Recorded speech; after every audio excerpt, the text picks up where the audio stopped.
Et si le jour censé être le plus beau de ta vie, devenait le plus douloureux? Et si ce brisement était en fait le début de ta renaissance?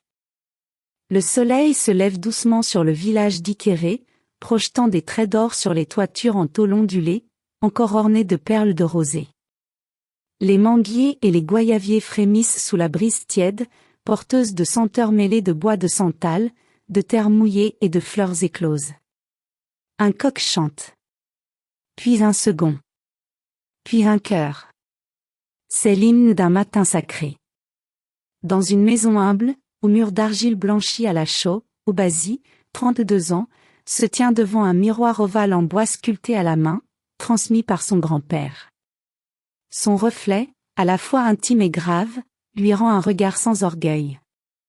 Il ne se scrute pas par vanité, mais comme on vérifie une promesse ancienne. Il ajuste lentement son agbada blanc, brodé de motifs racontant une lignée, un peuple, une fidélité aux racines.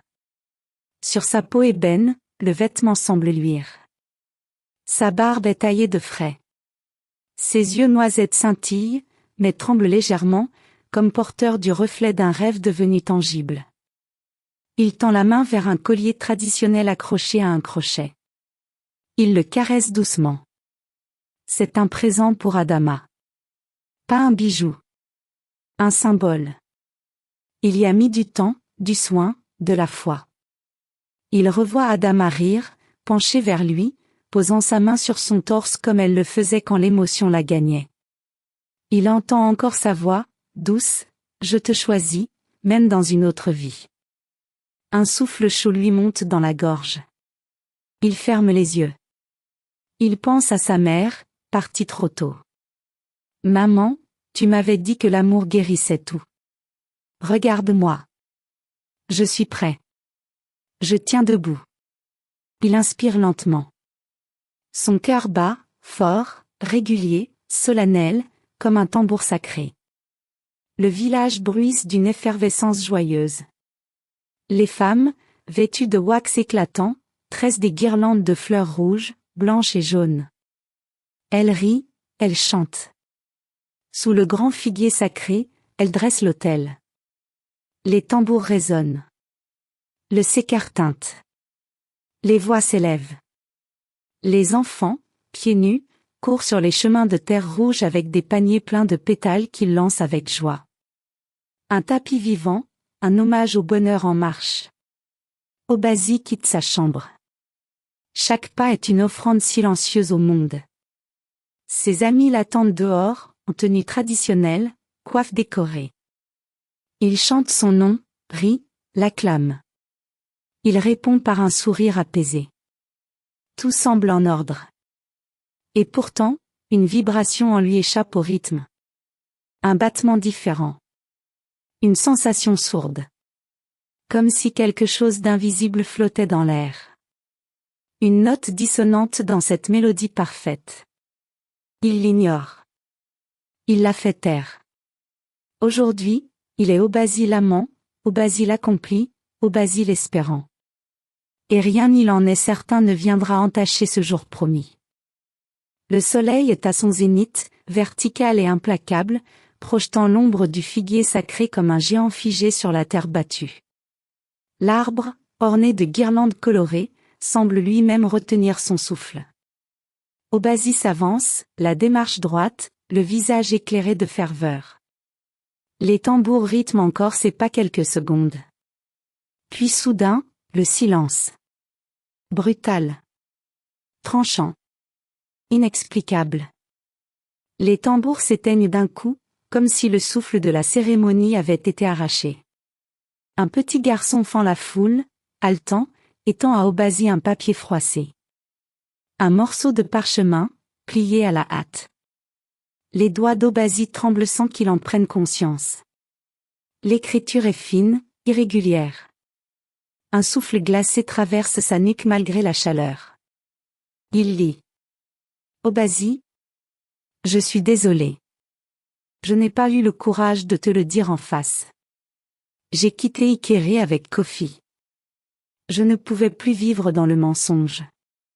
Pardonne-moi, si tu y arrives. Adama. Un sifflement emplit ses oreilles. Un bruit blanc. Un abîme. Il relit. Encore. Puis sa vision s'efface. Le monde autour de lui devient une fresque fissurée. Les femmes suspendent leurs gestes dans les guirlandes inachevées. Les enfants cessent de rire. Même les tout petits sentent qu'un interdit a été violé. Les anciens détournent les yeux. Certains les fermant. Son visage se fige. Un masque de pierre. Pas de larmes. Pas de cris. Seulement le néant. Il scrute la foule du regard. Tous ces gens venus témoigner de sa joie deviennent témoins de sa chute. Les sourires s'effacent, remplacés par le murmure étouffé de la compassion. Elle est partie. Avec lui. Ils ont tout préparé. Aujourd'hui. Le jour sacré. Pourquoi Kofi? Pourquoi elle? Pourquoi moi? Une main tente de se poser sur son épaule. Celle d'un ami peut-être. Il la repousse, doucement mais fermement. Il ne veut pas de contact. Il veut échapper à ce silence. Échapper à ces regards qui l'étouffent. Fuir ce théâtre devenu cendre. Obasi baisse les yeux vers sa main. Il retire lentement la bague de cérémonie. Il la fixe longuement. Pas l'objet, mais ce qu'il représentait. Il referme le poing. Fort. Assez pour que le métal entaille la peau. Le figuier, autrefois symbole de fécondité et d'union, devient témoin d'un reniement sacrilège. Il se dresse, immobile, au centre des fleurs flétries, des champs avortés. Plus rien ne bouge. Plus rien ne chante. Il ne reste qu'un silence. Un silence qui brise. Le silence n'a pas quitté Ikere. Il s'est posé là, dense comme un tissu trempé, chargé de honte, de trahison, de regards incapables de croiser celui d'Obasi. Mais lui, il s'est éloigné. Ses pieds frappent la terre rouge avec rage. Il ignore sa destination, c'est son corps qui avance. Ce n'est pas un choix. C'est une urgence. Il traverse les allées poussiéreuses du village, coupe les vergers, repousse branches et feuillages, franchit un vieux mur. Il court presque. Ses pas s'égarent. Ses épaules frémissent. Il fuit les gens. Il fuit les tambours figés. Il fuit la clarté elle-même. Sous les feuillages des palmiers, il avance, comme un homme habité. Le soleil décline, dorant les feuilles d'une tristesse dorée. Les ombres rampent, s'enroulent autour de lui. Il halète, son agbada en lambeaux d'honneur. Chaque souffle est une lame. À l'orée du village, un champ d'herbe haute, abandonné. Il entre comme dans un temple sauvage. Et là, il s'effondre. Ses genoux frappent la terre. Son corps se plie. Il n'a plus de force, plus de fierté. Il reste la douleur pure. Il hurle. Ce n'est pas un cri humain. C'est un cri ancien, venu d'un lieu oublié en lui. Un cri qui traverse les mémoires. Le vent se fige. Les oiseaux s'enfuient, pris de panique. Même la terre semble suspendue. Les souvenirs reviennent. Adama, souriante, ses mains sur son cœur, murmurant « Je suis là, pour toujours ». Kofi, son rire, son regard de frère, le vin de palme partagé. Un traître masqué d'amour. Tout était mensonge. Chaque image est une lame qui vrille dans sa poitrine. Il riait, pendant qu'ils enfonçaient le couteau. Il frappe la terre. Encore. Encore. Ses poings battent le sol comme un tambour funéraire. Son visage ruisselle de sueur, de larmes, de poussière. Son agbada blanc, noble au matin, est maintenant défait, sali, reflet inversé de l'amour qu'il portait. Il s'allonge. Le corps vidé, le cœur en feu, les paumes tournées vers le ciel. Il contemple les étoiles percer la nuit noire. Elles le fixent, froides, lointaine. Il ne prie pas. Il ne parle plus. Il tient. Chaque seconde est une plaie nue, pulsante, ouverte dans l'ombre. Et pourtant, du fond de ce silence, quelque chose émerge. Lente. Précieuse. Têtue. Elle est partie. Mais moi, je suis encore là. Ce n'est pas une victoire. Ni un soulagement. Juste une vérité brute. Un point d'ancrage. Il ne sait pas guérir. Il sait juste qu'il respire encore. Et c'est, pour maintenant, tout ce qui lui reste. Le jour s'est levé, mais il paraît terne, sans éclat. Le ciel est dégagé, oui, mais l'âme d'Obasi demeure noyée dans la brume. Il avance lentement dans les ruelles familières d'Ikéré. Pourtant, il n'est plus le même homme. Et rien ne réagit. Les enfants ne jouent plus à son approche. Les regards fuient dès qu'il passe. On perçoit ses pas. Mais nul ne parle. Il passe près du figuier. Le géant de bois reste là, figé, comme épuisé lui aussi. Le décor de sa chute. Le théâtre du silence. Il pense, même l'arbre semble m'ignorer. Il entre dans la cour en terre battue de sa cousine et haineux. Elle trie des feuilles de manioc, le visage baissé vers le sol. Elle fait mine de ne pas le voir. Pourtant, ses mains tremblent. Tu savais, pas vrai? La voix d'Obasi est basse, posée, mais creuse. Il ne crie pas. Il vide. Et haineux hésite. Son regard reste cloué aux feuilles. Je ne savais pas tout, mais j'ai remarqué des choses. Sa voix est celle d'un aveu interdit, chargé de peine. Elle parle de regards volés. D'absence trop longue. De silence trop lourd. De chuchotements entre Adama et Kofi, quand ils croyaient être seuls. Elle voulait croire que ce n'était rien. Elle s'en veut. Obasi reste impassible. Il absorbe les faits, non pour juger, mais pour tracer un sens dans ce chaos. Elle n'est pas partie sur un coup de tête. Elle est partie en ayant tout planifié. Il retourne dans la chambre où Adama devait devenir sa femme. Rien n'a changé, et pourtant, tout est bouleversé. Le lit est rangé. Les voiles suspendus. Mais l'atmosphère est vide. Il scrute la pièce comme un enquêteur. Il note l'absence de la valise, celle qu'elle gardait sous le lit. Certains bijoux ont disparu du coffret. Son parfum n'est plus sur la coiffeuse. Il ouvre une boîte en bois. La bague, celle prévue pour la cérémonie, absente. Il se tourne vers le miroir. Il revoit l'homme qu'il était, celui qui aimait. Naïf. Idéaliste. Mais le reflet d'aujourd'hui est différent. Un regard fixe. Une mâchoire tendue. Un homme trahi. Mais pas brisé. La douleur ne l'écrase plus. Elle éclaire. Pas une fureur aveugle. Pas celle qui dévaste. Une colère froide. Lente. Lucide. Elle m'a quitté. Ils m'ont menti.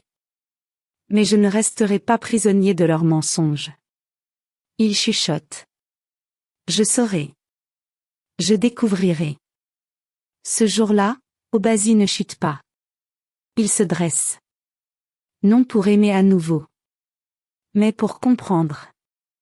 Le matin s'est levé, mais il paraît terne, sans lumière. Le ciel est clair, certes, mais l'âme d'Obasi reste noyée dans le brouillard. Il avance lentement dans les ruelles familières d'Ikéré. Pourtant, il a changé. Et plus rien ne lui répond. Les enfants ne s'approchent pas. Les regards fuient dès qu'ils passent. On entend ses pas. Mais personne ne dit un mot. Il longe le vieux figuier. L'arbre immense est là, figé, comme s'il portait aussi la fatigue. C'est le décor de la honte. La scène du mutisme. Il pense, même l'arbre semble m'avoir rejeté. Il entre dans la cour en terre de sa cousine et haineux. Elle trie des feuilles de manioc, le visage baissé. Elle feint de ne pas l'avoir vu. Mais ses mains tremblent légèrement. Tu savais, non? La voix d'Obazi est posée, basse, mais vide. Ce n'est pas une menace. C'est un vide profond. Et haineux hésite. Son regard ne quitte pas les feuilles. Je n'ai pas tout su, mais j'ai deviné. Sa voix trahit une douleur, comme si elle confessait un secret interdit. Elle évoque des regards étranges. Des absences suspectes. Des silences trop longs.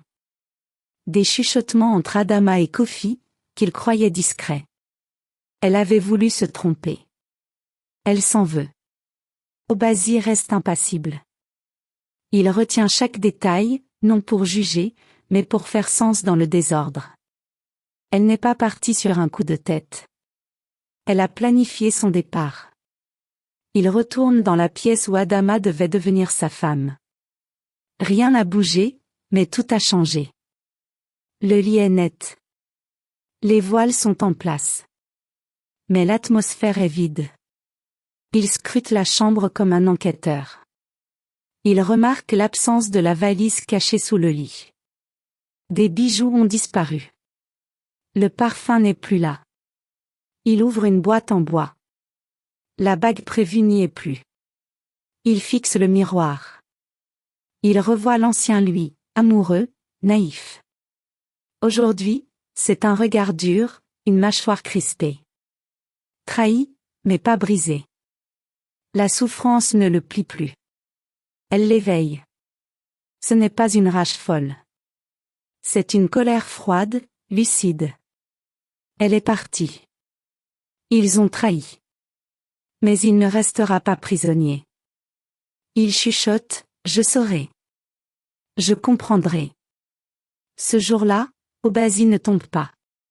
Il s'élève. Non plus pour aimer, mais pour chercher. Les cendres de la photo sont désormais froides. Portées par le vent, elles se dispersent dans la poussière rouge de la cour, comme si elles tentaient d'effacer un passé révolu. Obazi les regarde s'éloigner sans un geste. Il n'y a plus rien à pleurer. Plus rien à retenir. Il ne veut plus retrouver Adama. Il ne veut plus confronter Kofi. Il se cherche, lui.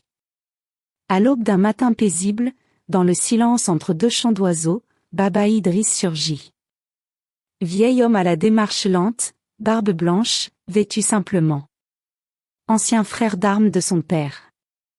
Un homme dont les silences sont réputés plus riches que bien des paroles. Il fixe Obazi longtemps.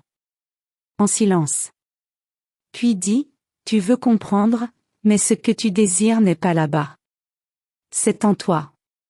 Alors viens. Marche. Marche jusqu'à entendre ton cœur. Obazi ne questionne pas. Il ressent que le départ a déjà été amorcé en lui. Il prépare un petit baluchon, y met du pain rassis, une flûte cassée, une pierre plate que sa mère lui avait offerte. Il prend un bâton. Et quitte le village. Sans adieu. Non par rancune.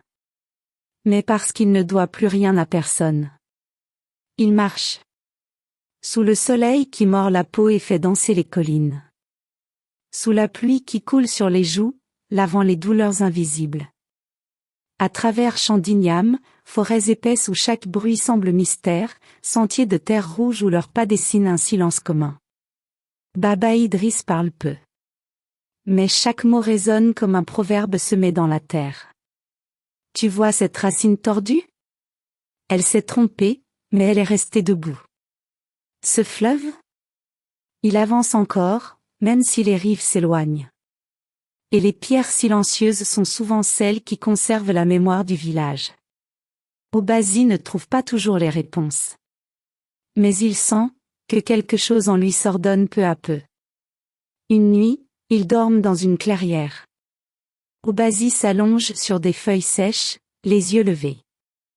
Les étoiles brillent, immenses, comme des vérités lointaines. Suis-je encore celui que j'étais? Ou la douleur m'a-t-elle façonné autrement? Il n'attend aucune réponse. Il laisse la question flotter.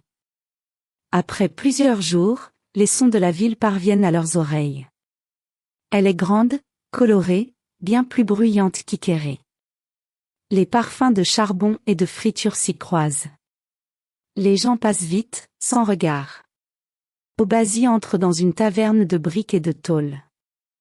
Il s'approche du comptoir, tend un dessin fait de mémoire, Adama et Kofi, tracé à l'encre, sans fioriture.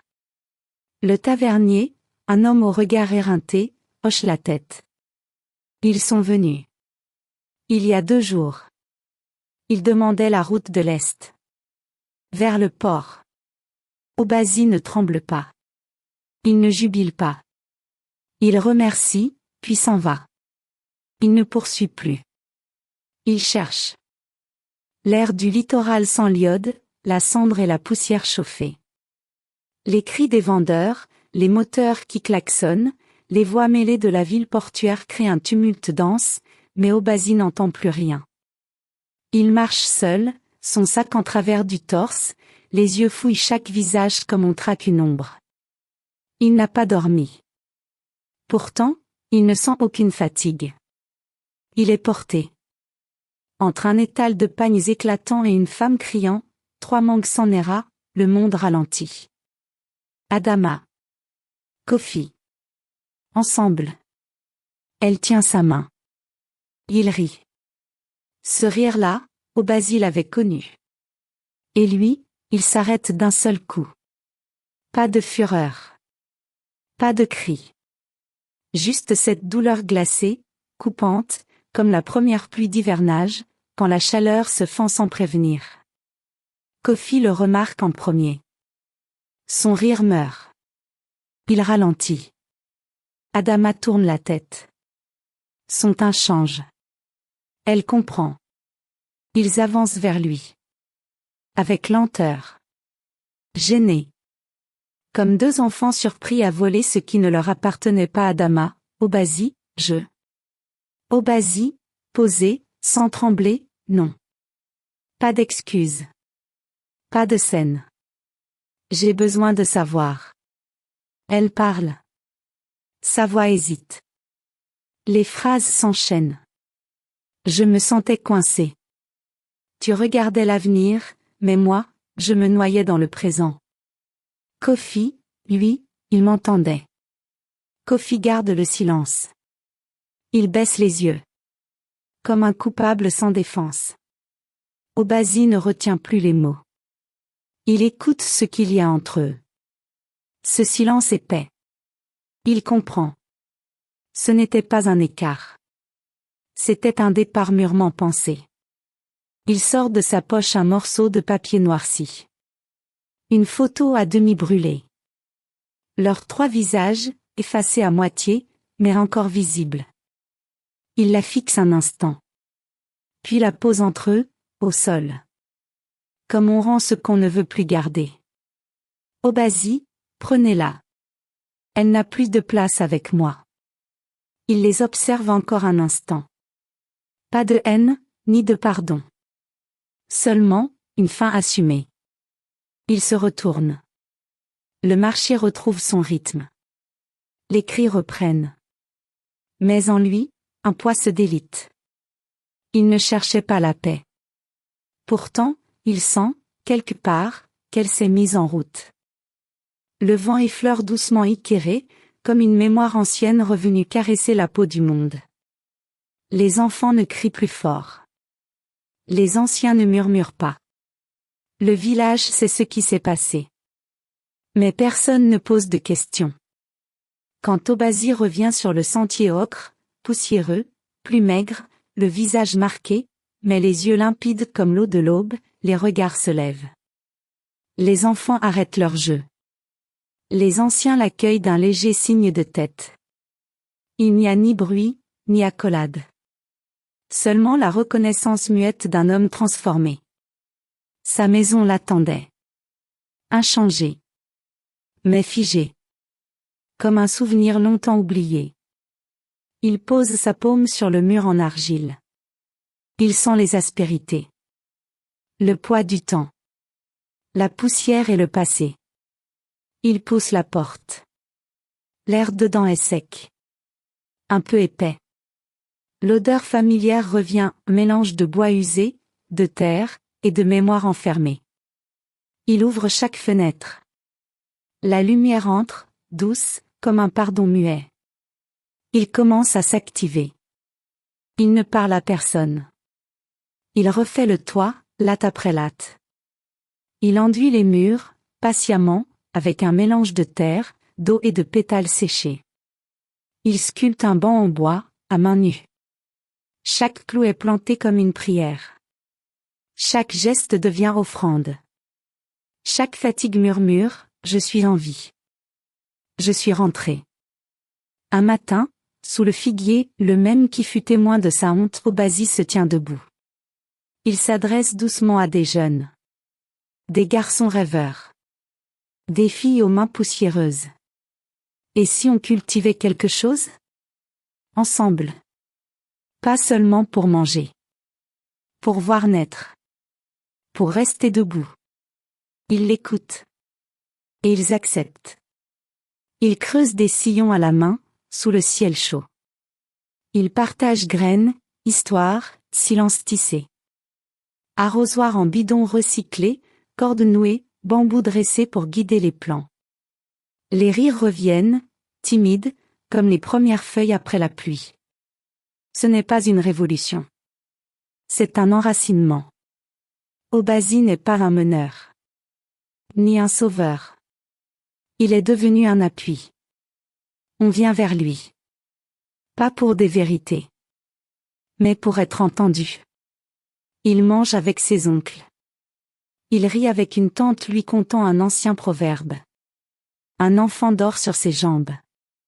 Une chèvre rumine près de lui. La vie se réinstalle. J'ai perdu un amour. Mais j'ai retrouvé les miens. Et pour la première fois depuis longtemps, il se sent chez lui. Le jardin partagé prend vie. Les sillons sombres virent au vert.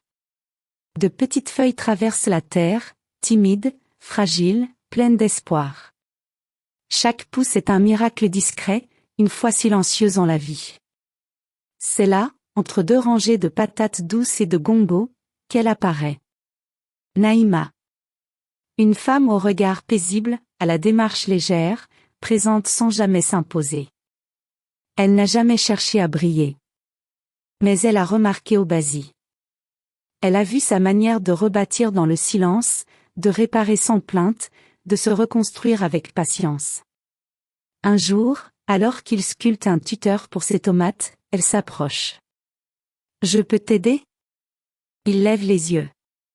Elle porte un panier rempli de semis, de fragiles promesses de vie.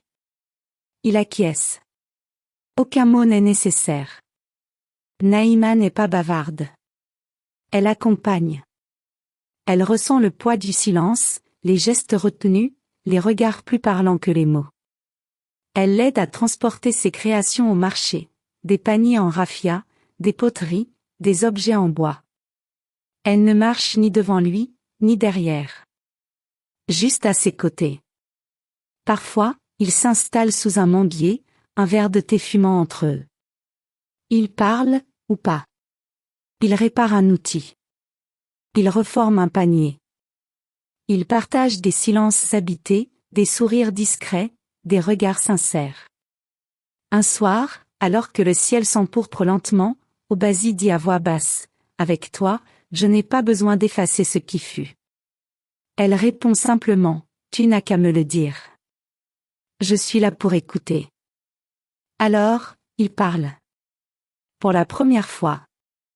Il évoque Adama, Kofi, cette brûlure au cœur, le champ déserté, le vieux Idriss, et les longues routes de silence. Elle ne l'interrompt pas. Elle ne juge pas. Elle écoute. Juste pour saisir, pour comprendre. Ensemble, ils plantent des fleurs dans un coin du jardin. Non pour se nourrir. Mais pour rappeler que la beauté peut surgir après les tempêtes. Les habitants les regardent. Certains sourient. D'autres hochent la tête. Ils ne sont pas un couple parfait. Mais ils sont un couple sincère. Ils ne se sauvent pas mutuellement. Ils se découvrent, pas à pas. Et dans cette lente découverte, quelque chose d'unique s'élève, une paix partagée. Le village d'Ikéré repose en silence. Les manguiers bruissent doucement, comme des tambours voilés.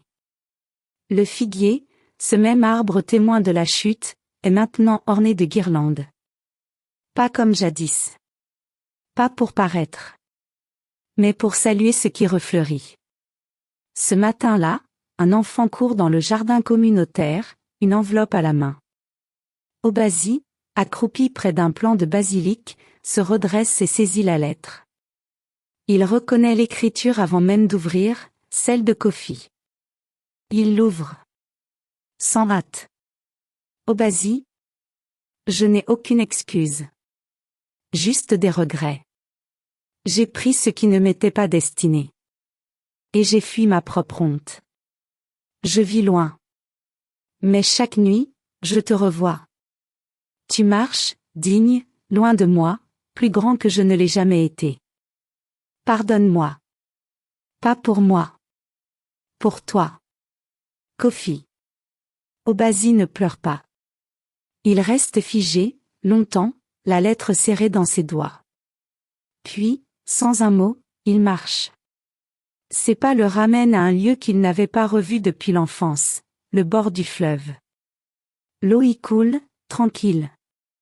Constante. Comme le cœur, une fois apaisé. Il s'assoit sur une pierre lisse. Il ferme les yeux. Le pardon n'efface rien.